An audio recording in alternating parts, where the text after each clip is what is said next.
Masih panjang, masih ada berapa bulan tadi? 8 bulan, banyak hal yang bisa terjadi. Dan kalau teman-teman memantau, selalu yang namanya survei bulan-bulan sebelum pelaksanaan.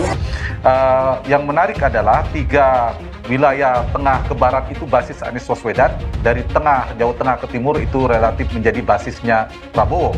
Jadi ini adalah feedback yang mudah-mudahan bermanfaat bagi semuanya. Tentang survei elektabilitas capres, tentu ini sangat tergantung bagaimana suasana politik yang sedang berkembang, up and down.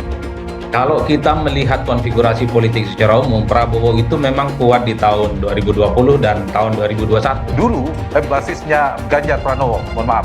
Jadi dulu ketika 2019 basisnya Jokowi, Pak Jokowi di Jawa Tengah dan Jawa Timur, sekarang menjadi basisnya Anies, menjadi basis Ganjar Pranowo.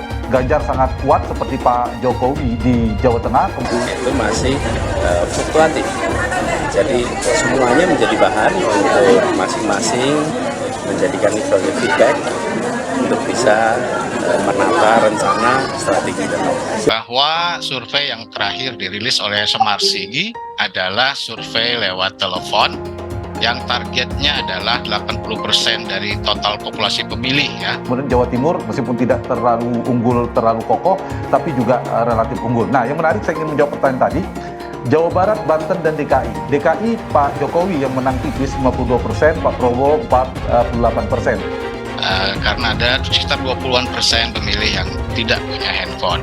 Jadi di samping survei telepon tentu kami juga melakukan survei tatap muka. Berarti memang basis atau kantong utama ceruk pemilih Prabowo dan Anies itu beririsan.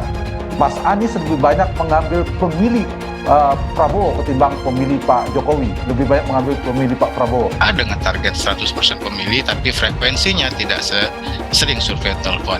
Yang tadi disajikan adalah hasil survei telepon yang kami lakukan secara rutin setiap minggu ya.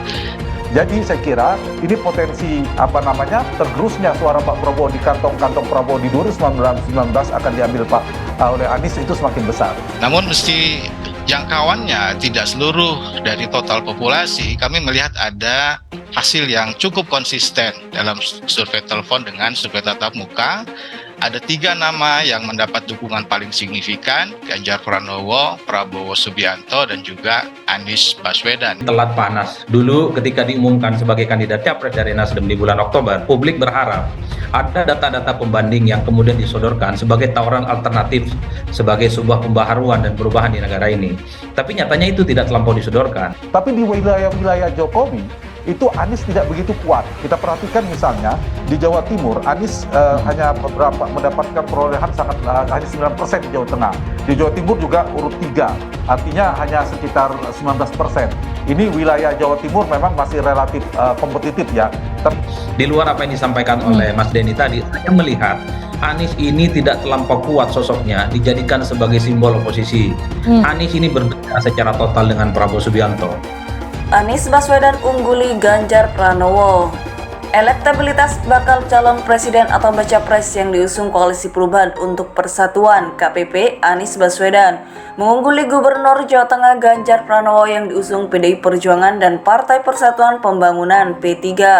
Hal itu tercermin dari hasil survei yang dilakukan Indonesia Political Opinion IPO periode 5-13 Juni 2023. Publik lebih memilih Anies ketimbang Ganjar jika pemilih presiden atau pilpres dilakukan hari ini. Direktur Eksekutif IPO Deddy Kurniasyah mengungkap, Anies mengungguli Ganjar dalam pertanyaan skema pilihan 40 nama semi terbuka, 20 nama tertutup dan 10 dan 5 nama tertutup, serta 3 nama tertutup. Pada skema pilihan 40 nama semi tertutup, elektabilitas Anies berada di angka 24,6%, sementara Ganjar 16,2%. Sedangkan pada skema pilihan 3 nama tertutup, elektabilitas Anies unggul di angka 31,5% dibanding Ganjar yang hanya 26,8%. Namun, elektabilitas keduanya masih di bawah Ketua Umum Partai Gerindra Prabowo Subianto. Berdasarkan hasil survei IPO, elektabilitas Prabowo unggul di semua skema pilihan. Publik yang cenderung lebih memilih Prabowo jika hanya disandingkan dengan salah satu tokoh.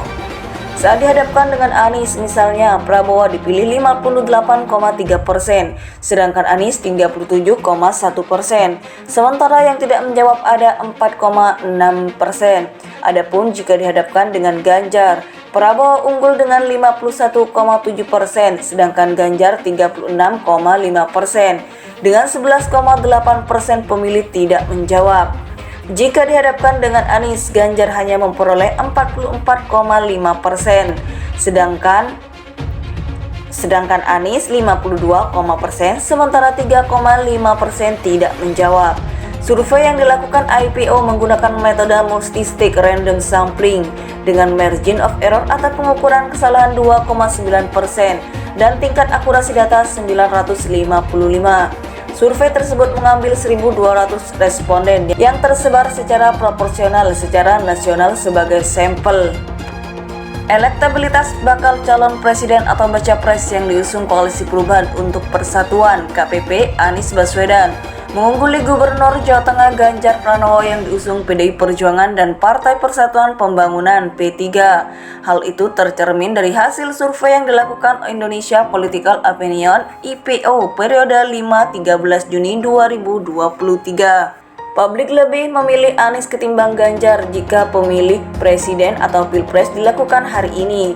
Direktur Eksekutif IPO Deddy Kurniasyah mengungkap, Anies mengungguli Ganjar dalam pertanyaan skema pilihan 40 nama semi terbuka, 20 nama tertutup dan 10 dan 5 nama tertutup, serta 3 nama tertutup. Pada skema pilihan 40 nama semi tertutup, elektabilitas Anies berada di angka 24,6%, sementara Ganjar 16,2%. Sedangkan pada skema pilihan 3 nama tertutup, elektabilitas Anies unggul di angka 31,5% dibanding Ganjar yang hanya 26,8%. Namun, elektabilitas keduanya masih di bawah Ketua Umum Partai Gerindra Prabowo Subianto. Berdasarkan hasil survei IPO, elektabilitas Prabowo unggul di semua skema pilihan. Publik yang cenderung lebih memilih Prabowo jika hanya disandingkan dengan salah satu tokoh. Saat dihadapkan dengan Anies, misalnya Prabowo dipilih 58,3%, sedangkan Anies 37,1%. Sementara yang tidak menjawab ada 4,6%. Adapun jika dihadapkan dengan Ganjar, Prabowo unggul dengan 51,7%, sedangkan Ganjar 36,5%. Dengan 11,8% pemilih tidak menjawab. Jika dihadapkan dengan Anies, Ganjar hanya memperoleh 44,5%.